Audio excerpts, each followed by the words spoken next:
बाप्पाची मूर्ती निवडलास की नाही निवडलास तर नक्की वा भालचंद्र गणपती मूर्ती कला केंद्रामध्ये कणकवली कॉलेज रोडच्या.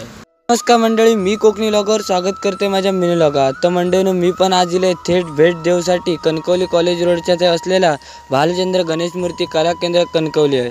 शाडू मातीचे आणि प्लॅस्टर ऑफ पॅलेसचे सुबक मूर्ती मिळण्याचं ठिकाण म्हणजे कणकवलीतला भालचंद्र गणेश मूर्ती कला केंद्र कणकवली. मंदिराच्या आतमध्ये पाऊल टाकल्याबरोबर एकदम भारीच वाटला. नजर जाय तिथपर्यंत नुसते बाप्पाची मूर्ती आकर्षक आणि मन पिळवटून टाकणारे दिसत होते.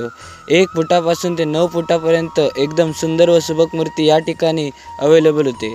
बाप्पाच्या कोणत्याही रूपाकडे बघलंस तरी भारीच वाटतं, पण खयची मूर्ती बघीन त्याच्या पुढची त्याच्यापेक्षा भारीच वाटत होती.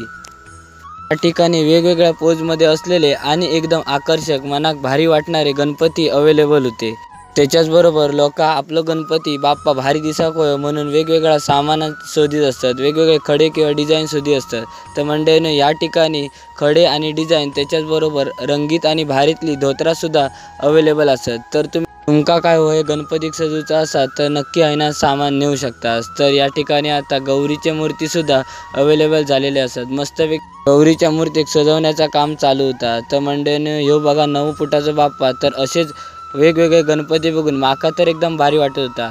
तर मंडळीने तुमका सुद्धा कसा वाटला या नक्की कमेंट करून सांगा.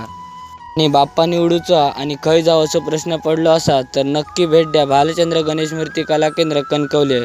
तुमका तुमच्या आवडीची सुंदर आणि सुबक मूर्ती नक्की भेटली. व्हिडिओ आवडला असा तर सबस्क्राईब नक्की करा.